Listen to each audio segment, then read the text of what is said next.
Hello and welcome back to the News You Missed Weekly Recap. This video recaps all the large gaming news articles, some smaller articles, and things you just might have missed throughout the week in one podcast-style video with low-tier editing. This is more of a kickback video for you to enjoy and just get caught up on the video game news that you might have missed. It's pretty simple and straightforward, so if you missed a lot of news, make sure to click subscribe and stay up to date because I do this every week. Now, before we jump into the news, I just want to mention that I still have lots of social media that you can communicate with me on. If you'd like to get this news earlier, follow me over on Twitter and check out my Discord where I post these articles to each individual news article, outlet, video portion, trailer. Everything goes over in a very nice small section for that. There's also Patreon if you'd like to get some new game consoles and be entered in to win a new Nintendo Switch, although subscribing here automatically enters you in as well. Now, without further ado, let's jump right into it. The first story I want to talk about is a rumor. Of course, rumors abound, but Wall Street Journal's talking about it, so probably a lot more credibility than just some random person on the internet. Anyways, there's going to be two new Nintendo Switches. One is going to essentially be a successor to the 3DS, where they're going to remove the ability to actually detach the Joy-Cons and remove HD Rumble. Not that I really cared about HD Rumble, but detachable Joy-Cons are pretty cool. I don't really use them. I use a Pro controller unless the game requires me to use Joy-Cons, so not really that big of a deal to me. It might be great for kids who really don't care about that stuff either and just want to play Nintendo Switch games on the go versus docked at home. The second version is going to be a power boost enhanced feature type of Nintendo Switch that is just going to be more powerful. So very similar to things that Nintendo have done in the past, but I would like to point out that Nintendo have not done this for quite some time. If you really want to go back, even all the way back to the Nintendo GameCube, they really didn't release different versions. Yes, on the Wii they did, but the Wii's kind of a different story because it sold so much. So there were versions that didn't have support for certain things and were more cut down and streamlined and things like that. But the Wii U didn't really have different versions aside from the launch, and then it just went over to the Deluxe version as the standard. The GameCube really didn't, and yeah, it's always been the Game Boy line that has had multiple versions, and the N64 only had a jumper pack, a RAM pack that helped you play games better. And then previously, the NES, Super NES, both had more modernized cut-down versions that were more streamlined and better to use. So really, it does fall to the handheld portion of it, and maybe we will see more powerful system. I don't know. The Power Boost apparently will probably give 4K visuals, but currently we can get 1920 by 1080 at 60 frames a second, so not exactly sure what I'm going to be getting out of this. Nintendo's really good at developing games, and they can make those numbers happen a lot of the time, so unlike the Xbox One X or PS4 Pro, they won't necessarily need them for most TVs. Would you buy a more powerful Switch version?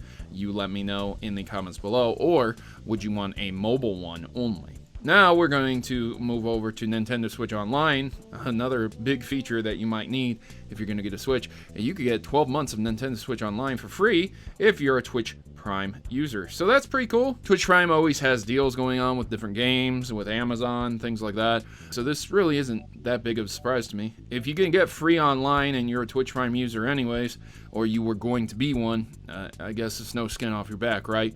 So make sure you get that deal and don't lose out. There's been a posting from Monolith Software that they are recruiting for the development of a Zelda game. Not entirely sure what this is going to be. Nothing's really come out about it other than just this recruitment page.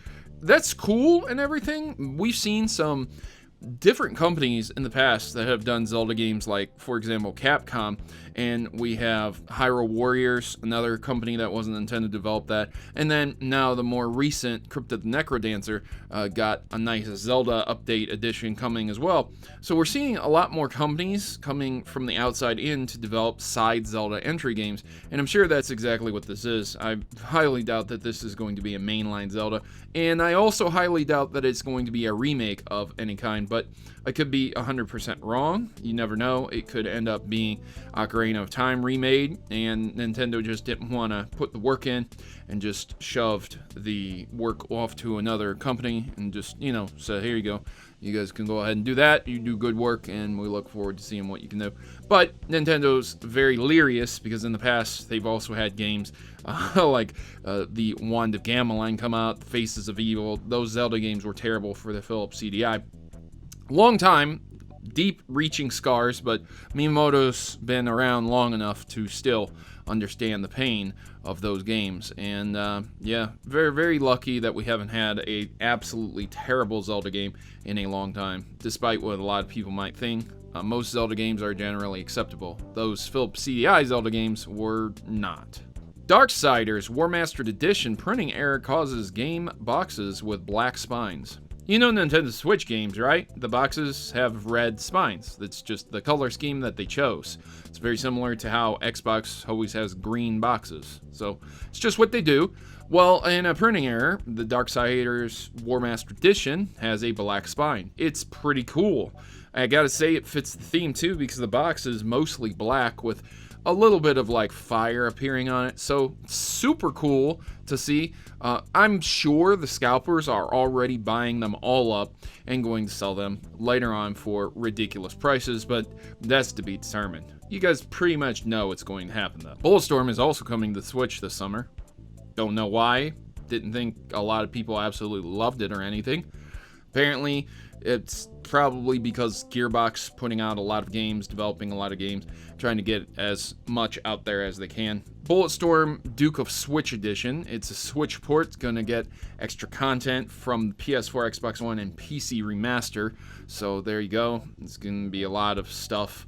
I guess they implemented Duke Nukem into the game as well as a playable character with his own dialogue during cutscenes.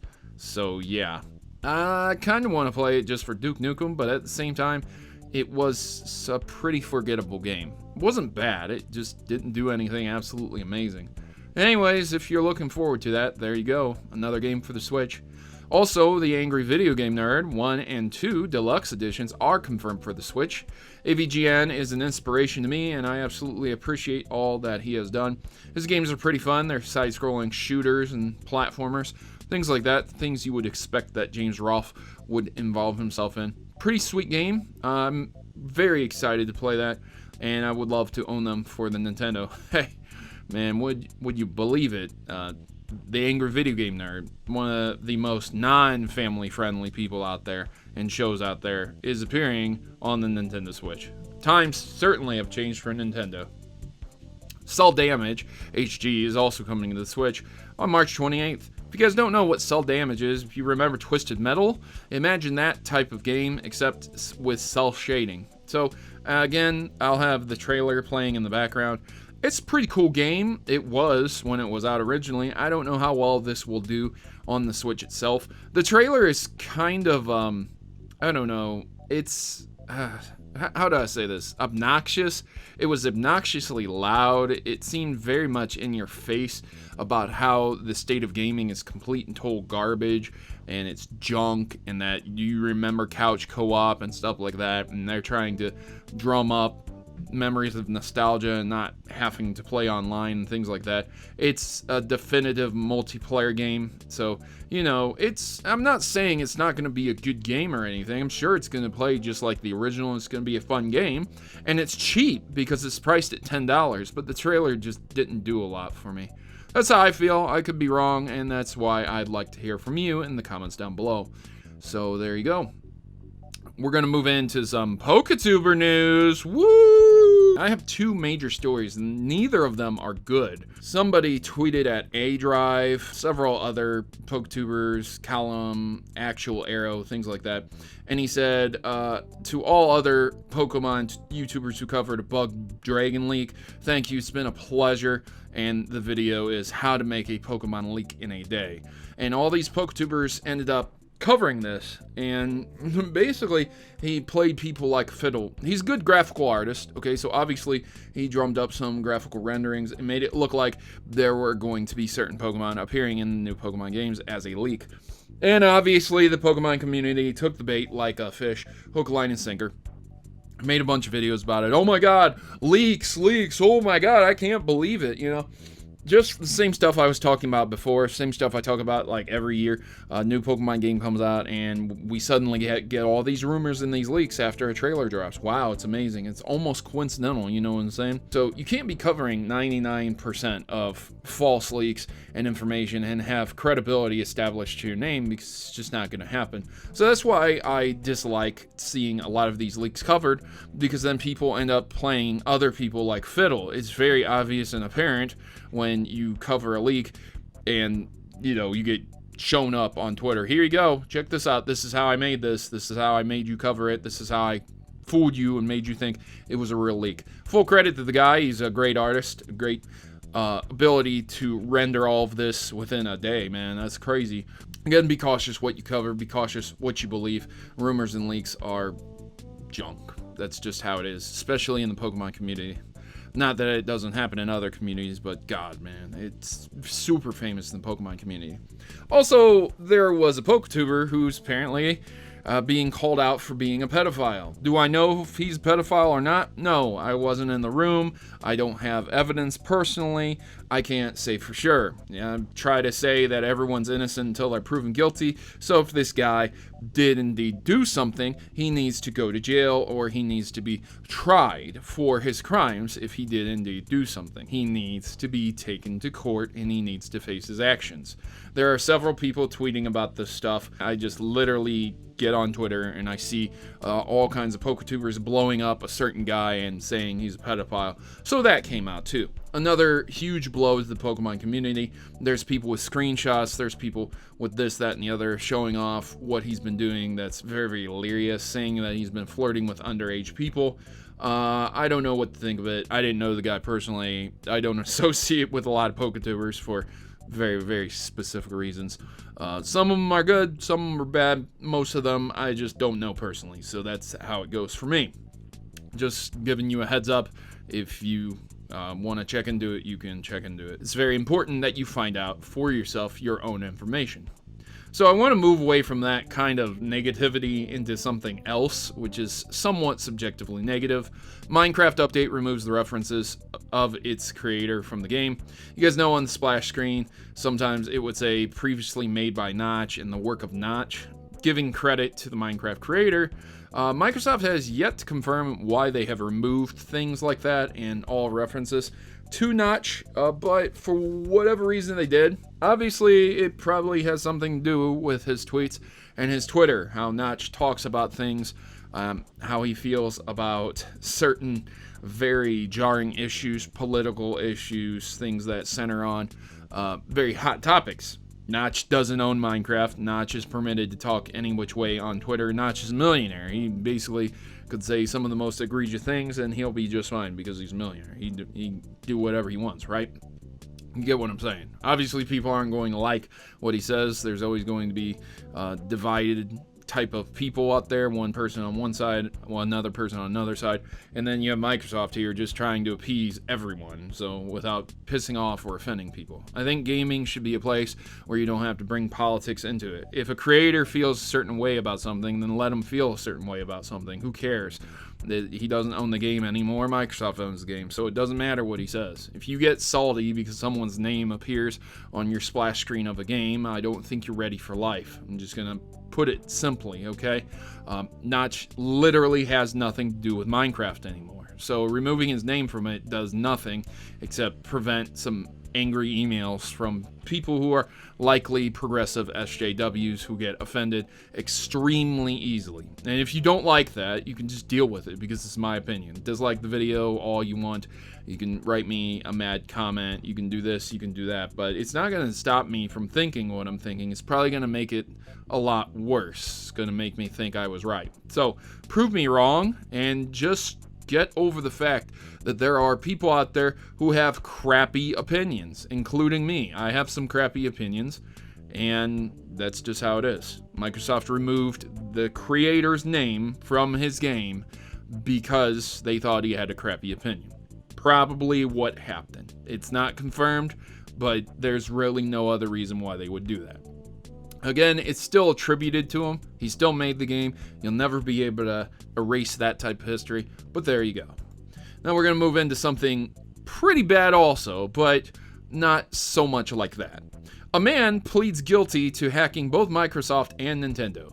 This guy, he's from England, 24-year-old. Yeah, he's going to be paying around 3 to 4 million in damages. He was a former security researcher at Malwarebytes. He went into court in London and was accused of accessing the servers of both companies, stealing information, accessing files related to unreleased products, and illegally sharing login details. And in 2017, he also did this against Microsoft, which led to the servers showing him confidential copies of pre-released Windows versions. So there you go. It's crazy. He also took a VPN, accessed Nintendo servers, including highly confidential game development and development code for unreleased games. So really bad. Repeat offenses constantly. A lot of severity. Now, you might be saying to yourself, wow, geez, he's going to be facing some serious jail time. No, he's not. You might be saying, whoa, what? Why is he not going to jail? Well, hang on there. He's apparently autistic. Now, you're probably flipping your keyboard saying, that's ridiculous. He still should face jail time. Hang on. He also has face blindness, which I'm pretty sure means he can't recognize the faces of anyone. He can't remember them. Like, he'll meet someone, look at their face, and then the next day he won't know who that person is. He can't recognize them. So the judge deemed prison a very serious risk to his safety, so he won't be taken to prison, and instead he will be in his parents' custody, probably working off his sentence and the money he owes. It's a suspended 15-month sentence, so I don't know, man. Do you guys think he should just go to solitary confinement due to the face blindness, or do you think the judge was right in removing him from prison? I don't think prison was the best place for him, but justice definitely doesn't seem to be served for someone who did that. The Elder Scrolls Blades is out, sort of. So if you sign up for the early access, you can kind of get it. It's more like closed beta. Yeah, there you go.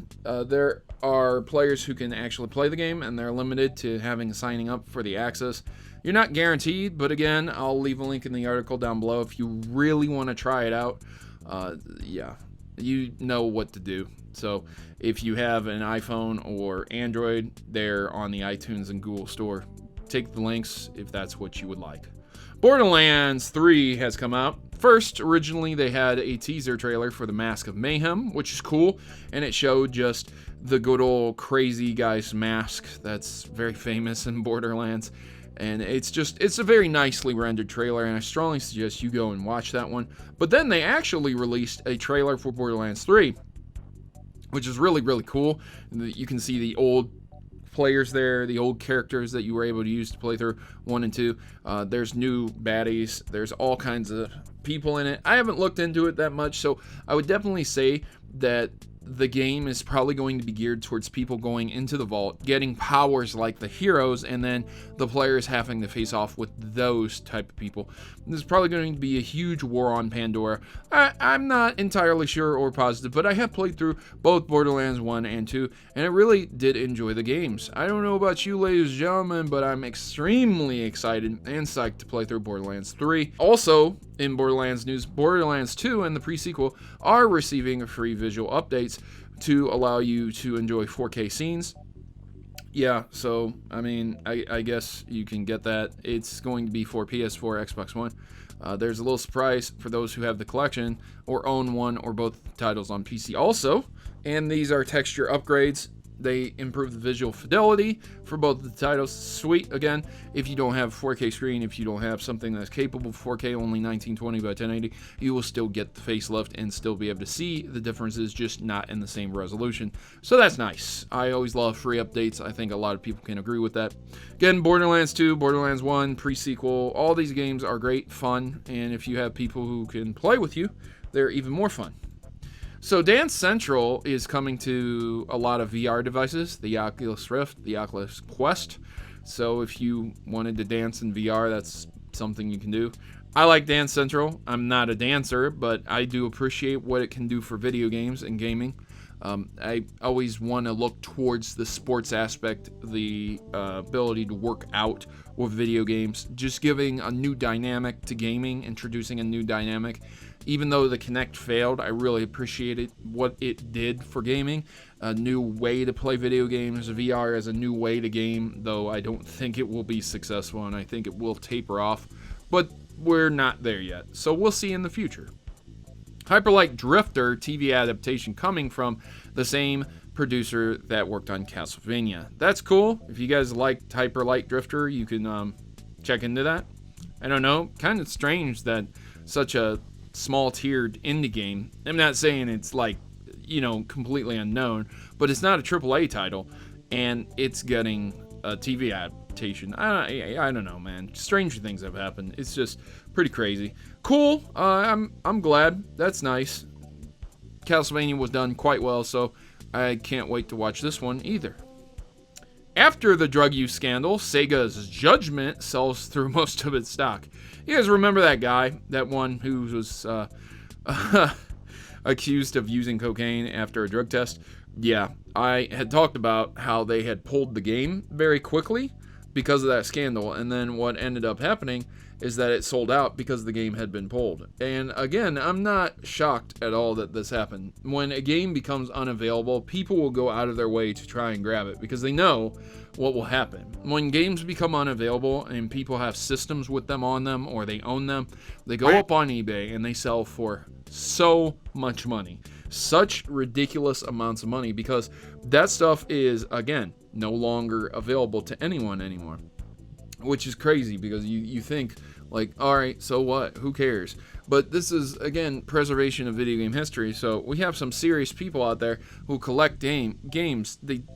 That's what they do. That's what they do with their money. That's what they do with the time. That's their hobby. They collect games. It apparently sold out of 97% of its initial shipment before it got pulled. So only 3% of this game was pulled, physically speaking, because the digital one was pulled. So there you go. That's pretty crazy news. Square Enix also added and is now removing Always Online DRM from Final Fantasy X on PC, I guess. Why? I don't understand. Final Fantasy X was a pretty cool game. I liked it a lot. But for whatever reason, there was Always Online DRM. Now, Square Enix apparently didn't give any reason for the initial update, but I guess it was an unintended consequence of something rather than an intentional decision, which is why the DRM is going to be removed. This is digital rights management software to prevent you from committing piracy. Now, this is Final Fantasy X. Ladies and gentlemen, this is not 15. We're on 15 right now, and 14 is kind of the MMO Final Fantasy. So why was there DRM on a very, very old Final Fantasy? This is like almost 10 plus years old.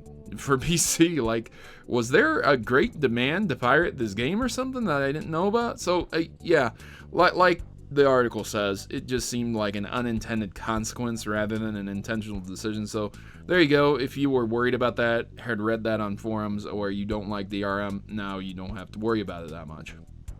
Finally, I want to close on this story. A popular Overwatch player has quit after just 1 month to resume his streaming career. So that's cool. Overwatch players, pretty crazy. They have a lot to deal with.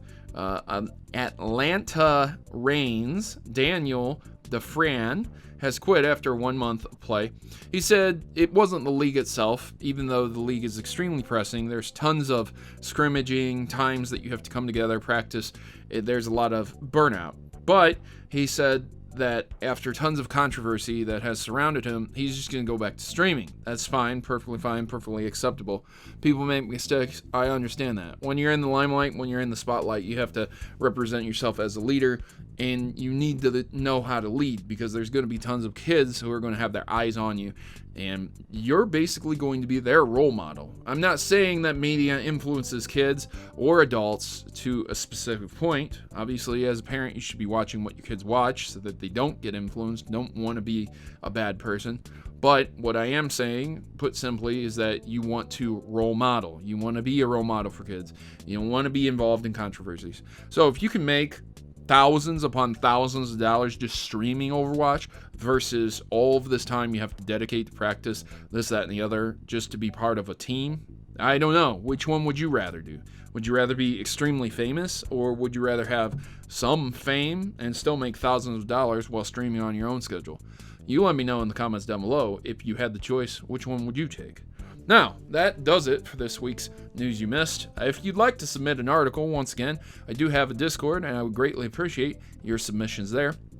But you can tweet at me, and as always, you can drop a comment down below. If you haven't subscribed yet, what are you waiting on, man? I do this every week, and it gets you caught up on all the news, so you don't have to consistently be checking YouTube to be up to date, or all of these other websites that are not so fun to read through. Yes, you know the ones. I know them too. So, I've been your host, Protomario, and I'm signing out. As always, good gaming, God bless, and I hope I earned that like. I'll see you guys in the next video.